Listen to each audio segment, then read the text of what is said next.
Alright, what is up guys? We are back, and as promised, we're going to go over the specs, some sound samples, and my overall impression of this guitar. Big spoiler, I really love this thing. I've been playing it non-stop for like a week and a half now.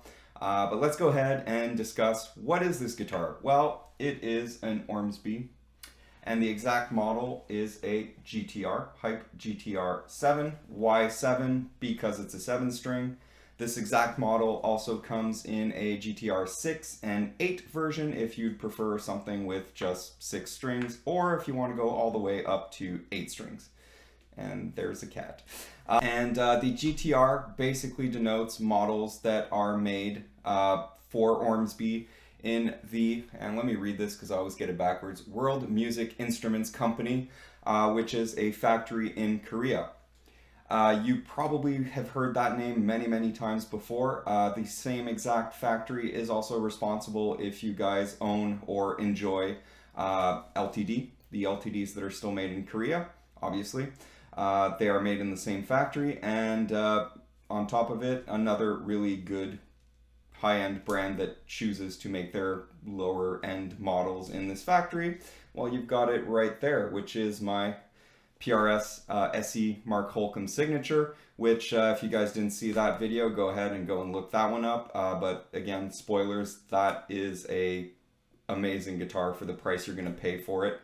And this thing, exactly the same. Amazing guitar for what you're going to pay for this.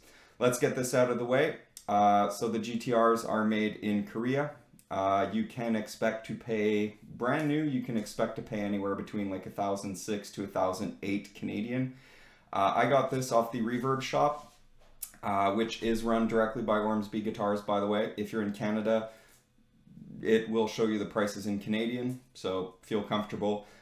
Do expect to have to pay some duty fees, but it was a lot less than what I thought, to be honest with you. I think this thing bought and sold was about 1,008 for me. I was expecting kind of like a $300 duty fee to pay when it arrived. Lo and behold, it arrived and it was only $112. So just note, your mileage may vary, but you will definitely be getting hit by some import fees if you order one of these. Still worth it. That being said, again, these come directly from Ormsby in Australia. This was shipped to me brand spanking new in box in a hard shell case. If you want to see the case, go ahead and watch my unboxing.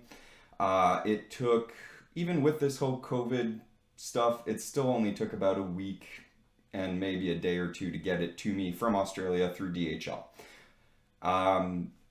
So no complaints there, basically. Super fast shipping, amazing shipping. DHL does a great job. So that being said, again, so if this is made in Korea, Ormsby guitar normally made, handmade in Australia, what could you expect if you want a full-blown model? What are the differences? To be quite honest with you guys, I do not own a Australian-made Ormsby. Like I think I said, I've re-recorded this a couple of times, but the full-blown handmade ones you would expect to pay somewhere between 3 and sky's the limit, 1,000 Canadian dollars if you are interested in one of those.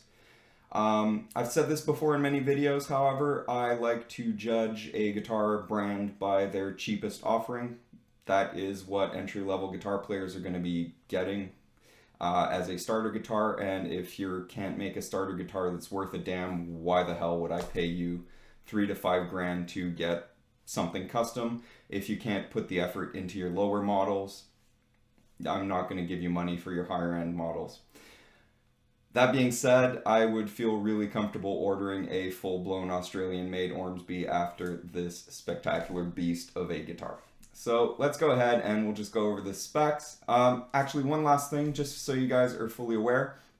If you order one of these, like I said, off the Reverb shop, this specifically is a Run 6. I believe they are now fully sold out, so these were the last. This was actually made in 2018. I don't have the exact date, but I know Run 6, and they clearly advertised this as brand new old stock made in 2018.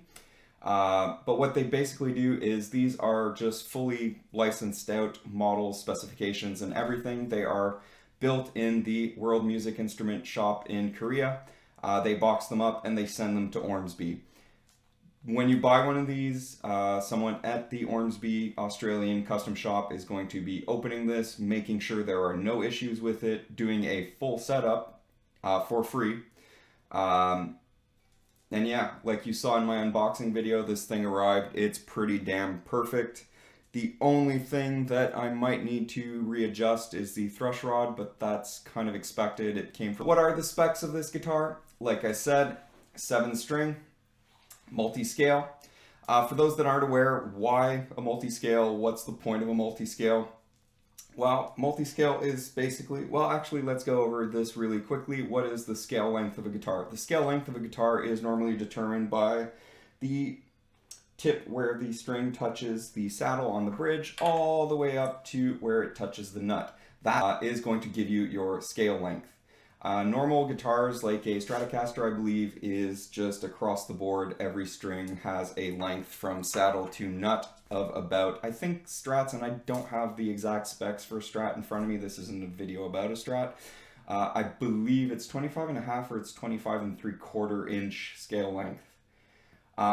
This obviously has multi-scale length, which, what does that mean? It means that up here on the 7th low B string, tuned to B standard currently, the scale length is 27.8 inches, as opposed to on the high E string down here, the scale length on the 7 strings is all the way down to 25.5 inches.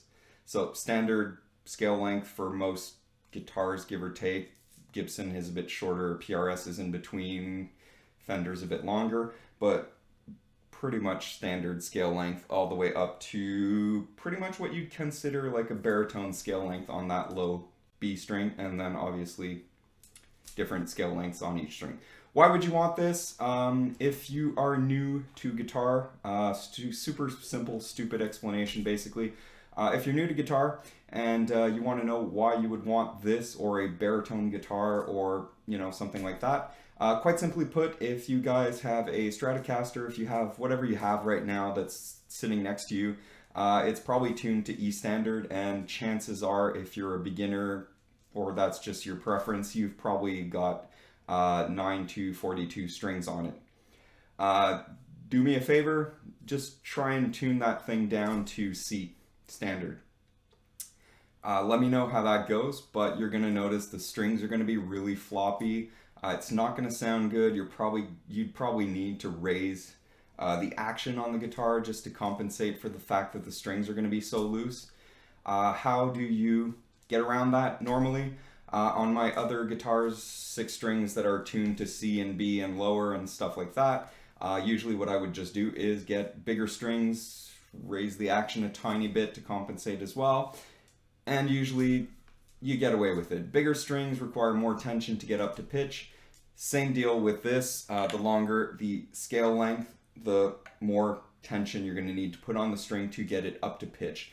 So what this is allowing me to do is basically tune lower with pretty small string gauge, to be honest with you. I think this is 9 to 42, and then I forget what the low B string is. And it plays and it feels fantastic. It also, you know, sound is a preference, but personally, and springy, it doesn't sound good. But there you go. Anyway, let's go over the specs of this guitar. We'll give you guys some samples, and then we'll call it a video, basically. So, like I said, 7-string, let's just focus. The locking tuners, they are branded Ormsby. They are not made by Ormsby. These are made by Hipshot and branded Ormsby for them. These are Hipshot tuners, and they get the job done. They feel good. I don't know the exact model of the tuners they put in this, but they work, they feel great, and they are locking tuners. We're just going to go from headstock all the way down. So bone nut, actual bone nut, it's pretty well installed. There's a bit of like runoff and stuff, but we'll get into that in a minute. Bone nut, like I was saying, ebony fretboard on at least the run 6. You'd have to check the specific ones you guys would maybe order, but I think they kind of stick to ebony. I could be wrong, but these models, the run 6 from 2018 was ebony fretboard. The frets are stainless steel, which is something even my American-made PRS don't have. Is that a big deal? It depends what kind of player you are. Stainless steel frets, these things should be good for the rest of your life and beyond. Dot inlays in a Z pattern. They don't all do this, but the run 6 from 2018 did. 24 frets, obviously by the second double dot marker down here. The side, and it won't show right now because it's day and it's kind of sunny, but the side dots are lumen lays. Basically they glow in the dark, so if that's something that you play in a dark room or you're on stage, perfect. The body is a chambered swamp ash body. It is a gloss see-through finish. You can't really see it, but in person you can really see the figuring on the back of this thing. The top, and they don't lie about this, it is just a very thin flame maple veneer on these ones.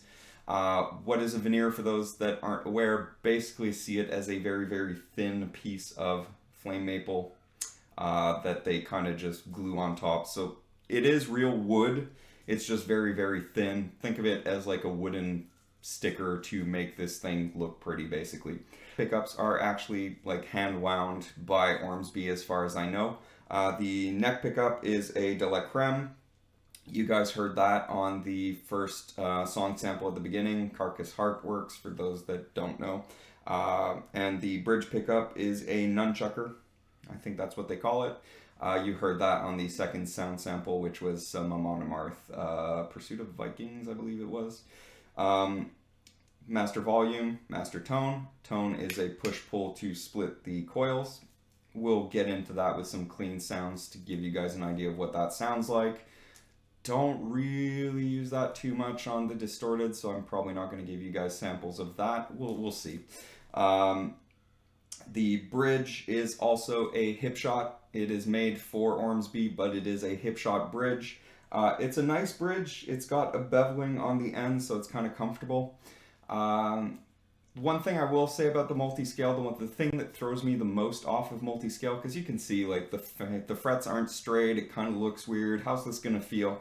To be honest, for fretting, you don't really notice it. Playing notes, fretting, chords, stuff like that, I don't notice it. It's a bit of a difference, but it's the same kind of difference that I would say if you're picking up like a Stratocaster, which has a bigger radius, smaller radius, I should say, sorry, as opposed to if then I pick up my Holcomb, which has a really flat fingerboard. It doesn't make that big of a difference, but it takes you like a split second to adjust. So I'm still playing my Telecaster, I'm still playing my Strat, I'm still playing my PRS, and I can go back and forth with this, and it's not that big of a difference. The one thing that I will say makes a huge difference is two things. One, if you're doing palm mutes, I often have the bad habit of putting my hand too high up for the low strings, so I kind of have to think of it, or I kind of like start and oh nope, oh, okay, push it back, okay, now we're good. So that's a tiny bit of an adjustment, and doing pitch harmonics as well. Normally, if everything's intonated pretty damn well, if you're going string to string and doing pitch harmonics, it's almost a straight line. This obviously not so much, so I'm kind of having to refine where my pitch harmonics are. Very minor.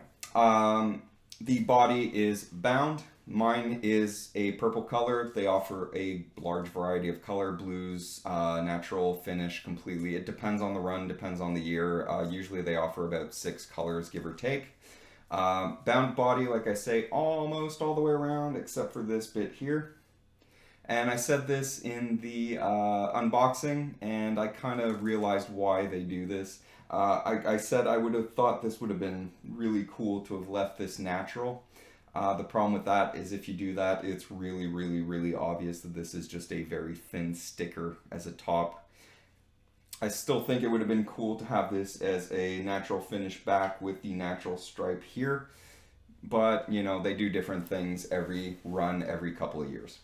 The input jack, you guys probably noticed, is in a weird position. It's actually comfortable. It's fine if you want to play in the classical position. I don't. I hate that. I just can't do it. I don't know why. It's obviously super fine if you're just playing sitting. String through body. Super glossy finish, as you guys can see. Rock maple neck. And this is a satin finish on the neck, which is what I prefer. It's not quite as heavy a satin finish as on the SE Holcomb. It still feels good. Your hand still slides perfectly down. There's no stickiness if you guys hate that. Most brands are starting to do the satin finish neck. My two Fenders, Strat and Telecaster, have that. The SE Holcomb has that. It's just a comfortable feeling for a neck, basically. All right, sorry, I was editing and I realized I forgot to talk about a couple of small little things. I did allude to it, so I wanted to come back and re-record this little bit to add to the video. So if you notice a bit of a difference in the time lapse and everything, it's because of that. So basically I was saying that the nut was not perfect, and I'd get into that, and that's exactly what I want to get into right now. What are the main differences you're going to be seeing between buying something that's fully handmade, custom shop, versus something that's more of a scaled back, more production model? To be honest, it really always comes down to attention to detail. These are the kind of things too that honestly, if I was paying $4,000 for a guitar, I'd kind of be upset about. If you're paying that much, I expect the thing to be absolutely perfect. If you're paying half or less for a guitar, it's the kind of thing that doesn't bother me at all. But just so you guys are aware, if you're super perfectionists, this is the kind of thing that you are taking a hit in for paying a lot less. So let's just get into it. It might not show up super well on the cam, so I'll apologize in advance. You'll just have to take my word for it if you can't see it. So basically, the kind of things you're going to see is attention to detail. So for example, here in the neck joint, there's a bit of run over on the binding that you can see there, and a bit of run over into the neck, and that line is not straight. There is more run over, especially here on the binding where it kind of like angles off. I don't know if you guys can really see that super well, but that line is not straight, and there's a bit of run over on the black paint onto the binding. It's a couple of specks. It's not the end of the world. That line is just not straight, let's be honest. Same deal on the other side here, run over. The binding, you can kind of tell, is not super even in the neck joint. The neck heel here too, I don't know if this is going to come up, but that line is really not straight, and there's a bit of black paint runoff into the wood, very minor. And then same thing right there as well. Where the angle is, that line is not straight. There's a bit of runoff paint, black paint onto the binding again. The nut as well, like I was saying earlier, I don't know if you can see this. It looks like there was a tiny gap, and to their credit, they did like actually take some filler and fill it in. It feels fine. It's just you can tell that they kind of filled it in right there. Is that a big deal? Not at all. Most companies would have probably just shipped it out with a gap in it, and Ormsby at least, and World Music Instruments at least, took the time to fill that in. So there you go. That's the kind of differences you would notice. And again, you have to be really close. I don't even know if this is coming up properly on camera, so just so you know. So I've rambled on enough. What are you going to be hearing? You're going to be hearing no room mic. What you're hearing is basically the guitar going into my full pedal board, super switcher, and a bunch of pedals. The only thing you're going to be hearing today is on the clean. I've got the Holy Grail engaged for a little bit of reverb, just to give you guys a little taste of reverb. And then the dirt that you're going to be hearing is basically just the Mesa Boogie mini rectifiers modern channel that's being boosted by an Ibanez TS9 tube screamer. No other effects, nothing else super fancy, and like I say, we're just going to be doing chords and notes. Nothing fancy, it's really just to give you guys an idea. So we'll start on the clean, full on the bridge.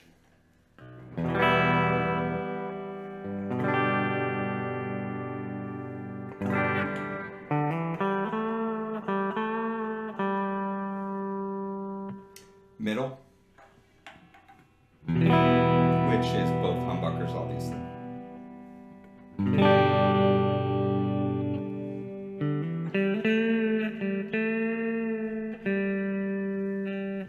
And full on neck.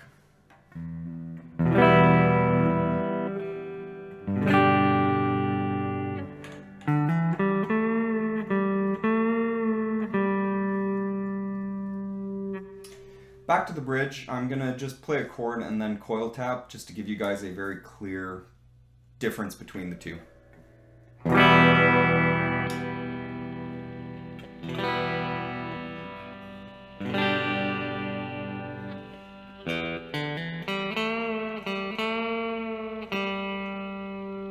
Middle is going to be both pickups in single coil.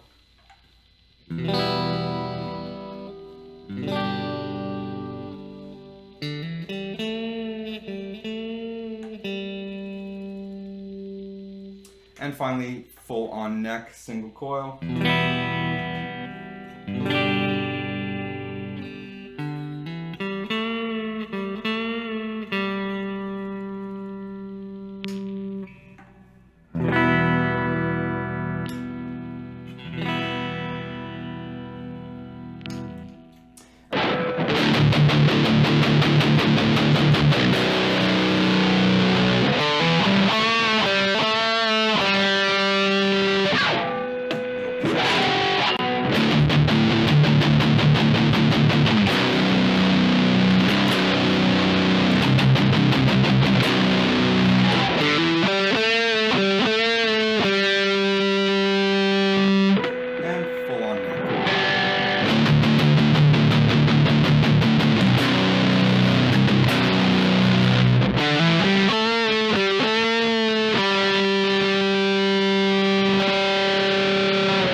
Final closing thought, honestly, I love this guitar. It is another one that I think is just going to be staying in my arsenal for quite a while.